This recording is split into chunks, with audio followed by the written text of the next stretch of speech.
जय हिंद। आज हम पढ़ेंगे डाइजेस्टिव सिस्टम, पाचन तंत्र के बारे में।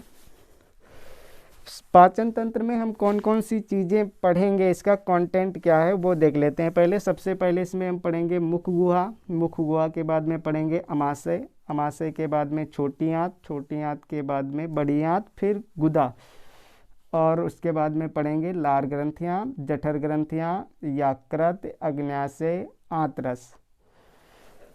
तो इस मुख गुहा को इंग्लिश में कहते हैं mouth cavity, buccal cavity, oral cavity. उसके बाद में अमाशय को स्टमक कहते हैं, छोटी आंत को स्मॉल इंटेस्टाइन कहते हैं, बड़ी आंत को लार्ज इंटेस्टाइन कहते हैं, गुदा को एनस कहते हैं, और लार ग्रंथि को सेलेब्री ग्लैंड कहते हैं, जठर ग्रंथि को गैस्ट्रिक ग्लैंड कहते हैं, यकृत को लीवर, और अग्न्याशय को पिनक्रियाज, आंतरस को इंटेस्टाइन जूस।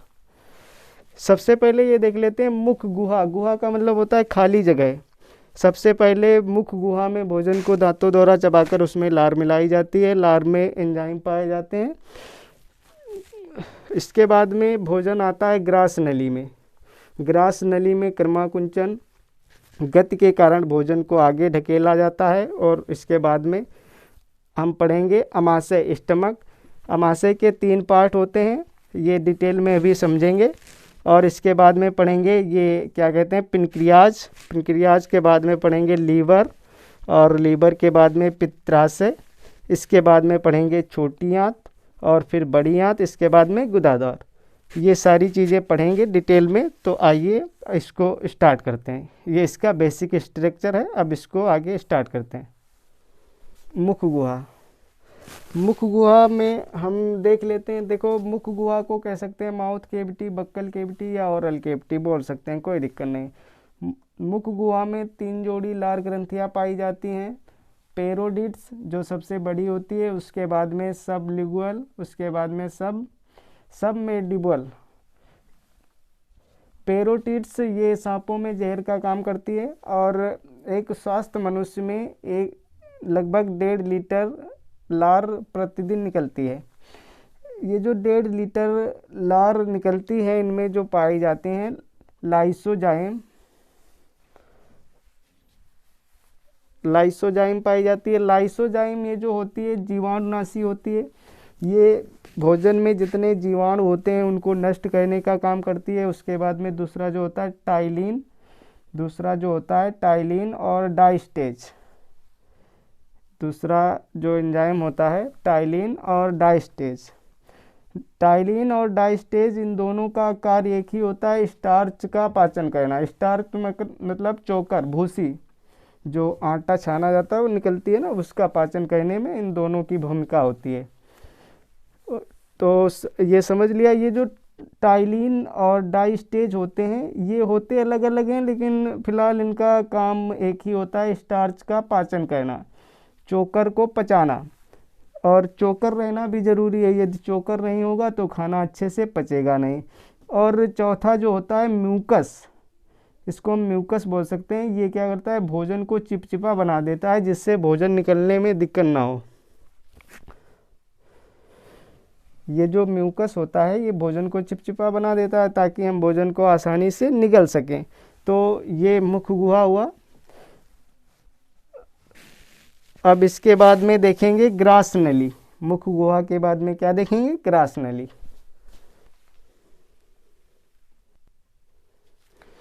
इसके बाद में ये ग्रास नली देख लेते हैं। ओसोफेगस या फूड पाइप कहते हैं इसको, ग्रास नली। ग्रास नली का मुख्य कार्य क्या होता है, भोजन को ढकेलना, भोजन को आगे ढकेलना।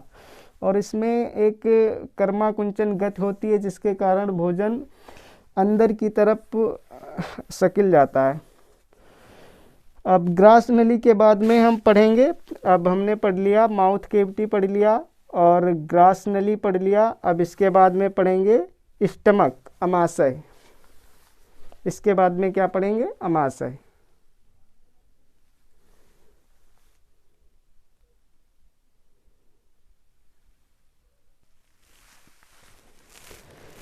अब इसका ये देख लेते हैं तीसरा भाग, अमाशय, स्टमक। स्टमक में 3 भाग होते हैं। एक सबसे ये ऊपरी भाग होता है, जिसको हम कार्डियक कहते हैं, इस वाले भाग को। इसमें ये सबसे ऊपरी भाग होता है। दूसरा इसमें जीवाणुनाशक एंजाइम भरे रहते हैं, जो एंजाइम मुख में लाइसोजाइम से बच जाते हैं, वो यहाँ के नष्ट हो जाते हैं।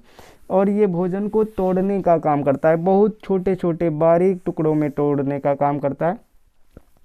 और सबसे मुख्य बात इसमें क्या होता है, HCl हाइड्रोक्लोरिक अम्ल, इसमें क्या पाया जाता है, हाइड्रोक्लोरिक अम्ल, जिसके कारण एसिडिटी हो जाती है, खट्टी डकारें आने लगती हैं।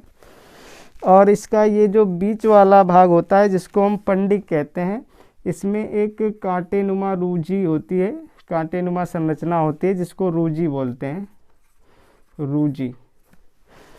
और ये क्या करता है, ये भोजन, इसका मुख्य कार्य होता है भोजन को रोक कर रखना। इसका मुख्य कार्य क्या होता है, भोजन को रोक कर रखना। और जब भूख बहुत तेज़ लगती है तो ये चुभने लगता है, जैसे पेट में चूहे कूद रहे हैं, पेट में चूहे जैसे कूद रहे होते हैं, तब भूख लगने का एहसास यही करवाता है। इसके बाद में ये जो निचला पार्ट होता है इसको हम कहते हैं फाइलोरिक। इसमें ये सब जठर रस होता है। ये जठर रस क्या करता है, एक तो रेनिन का स्राव करता है। रेनिन क्या करता है, दूध से दही बना देता है। दूध से क्या बना देता है, दही। जैसे आप लोगों ने देखा होगा, जो छोटे बच्चे होते हैं वो दूध पीते हैं और दही बाहर निकाल देते हैं, तो ये रेजिन का काम करता है। जब पेट में हम दूध लेते हैं तो वो सबसे पहले दही बनता है, उसके बाद में उसकी पाचन क्रिया होती है। दूसरा इसमें क्या होता है, पेप्सिन। एक तो ये होता है फाइलोरिक में, दूसरा होता है पेप्सिन। ये पेप्सिन जो होता है बेटा, ये क्या करता है, ये प्रोटीन को पेप्टोन में तोड़ देता है। किसको, प्रोटीन को पेप्टोन में,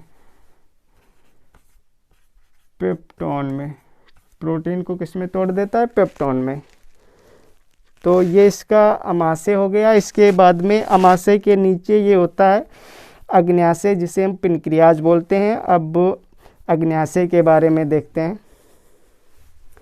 अब हम देख लेते हैं अग्न्याशय, पेनक्रियाज। ये जो पेनक्रियाज होता है या एक ग्रंथि होती है जो एंजाइम का स्राव करती है।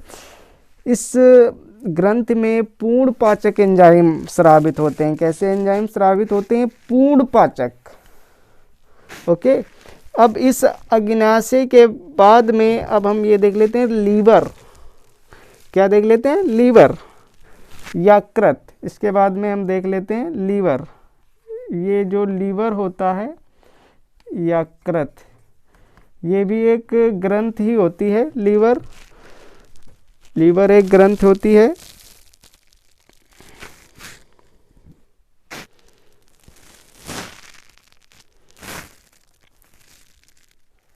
लीवर क्या करता है, लीवर पित्त का निर्माण करता है। क्या करता है लीवर, एक तो क्या करता है, इसका फर्स्ट काम क्या होता है, पित्त का निर्माण करना, पित्त का निर्माण करना।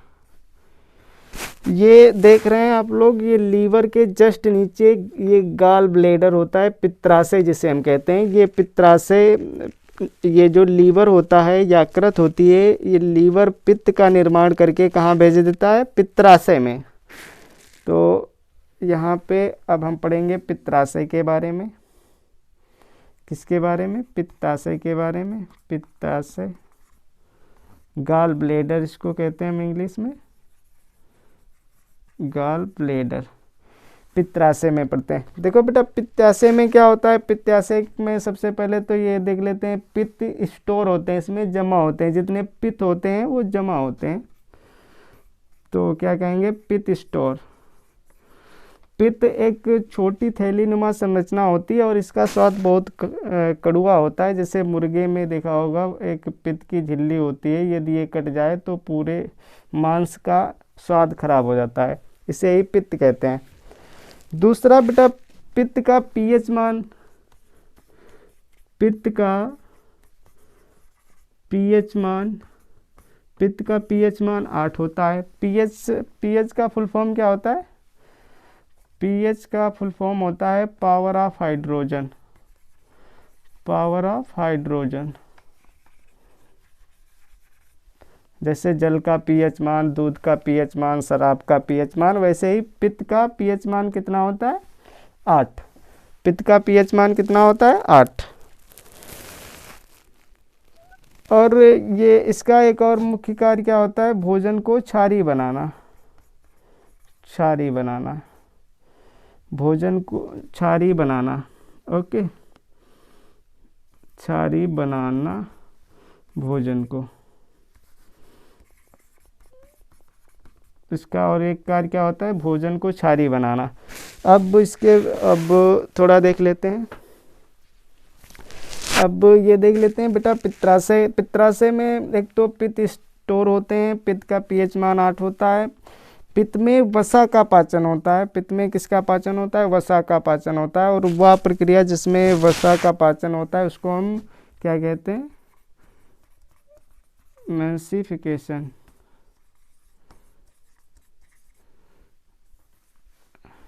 वह प्रक्रिया जिसमें हम वसा का पाचन करते हैं एमल्सिफिकेशन कहते हैं। और इसमें क्या होता है कि एंजाइम ना होकर भी ये पाचन का कार्य करता है। पित्राशय में एंजाइम नहीं होते हैं, लेकिन फिर भी ये किसका कार्य करता है? पाचन का कार्य करता है। समझे? तो ये पित्राशय हो गया। ये हमने पढ़ लिया मुख गुहा, ग्रासनली और अमाशय पढ़ लिया, लीवर पढ़ लिया, पित्राशय पढ़ लिया, अग्न्याशय पढ़ लिया। अब हम पढ़ेंगे छोटी आंत, फिर बड़ी आंत, उसके बाद में एनस।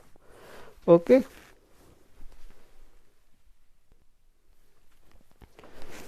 तो आइए अब हम छोटी आंत के बारे में देखते हैं। छोटी आंत में पाचन की क्रिया पूर्ण हो जाती है और इसमें जो पाचन होता है उसे अवशोषित कर लिया जाता है। और इस जो भी पाचन से जो भी एनर्जी मिलती है, ऊर्जा मिलती है, उसको अवशोषित कर लिया जाता है। और इस छोटी आंत के 3 भाग होते हैं।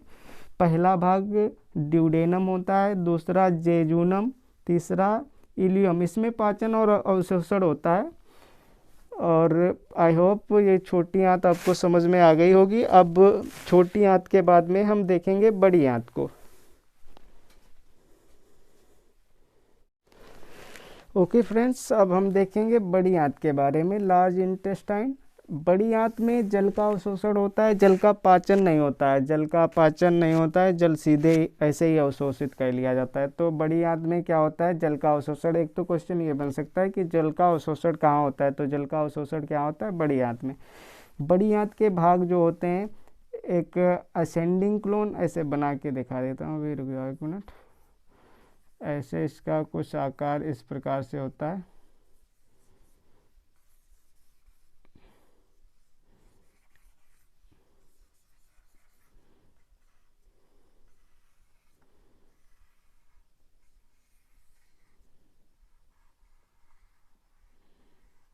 कुछ इस प्रकार से होती है। इसका ये वाला जो भाग होता है, ये वाला, इसको कहते हैं असेंडिंग क्लोन। ये क्लोन जैसी संरचना है, तो ये असेंडिंग क्लोन। उसके बाद में ये जब जाता है, इसको हम कहते हैं ट्रांसफर क्लोन। क्या कहते हैं? इस वाले पार्ट को ट्रांसफर क्लोन। और जो ये वाला पार्ट है, इसको हम लोग कहते हैं डिवेंडिंग क्लोन। इसको क्या कहते हैं? डिवेंडिंग क्लोन। ठीक है, इस वाले पार्ट को क्या कहते हैं? Ascending clone. और इस वाले पार्ट को ट्रांसफर क्लोन। और इस वाले पार्ट को डिवेंडिंग क्लोन। डिवेंडिंग नीचे उतरना। और इस वाले पार्ट को सिग्मोइड क्लोन।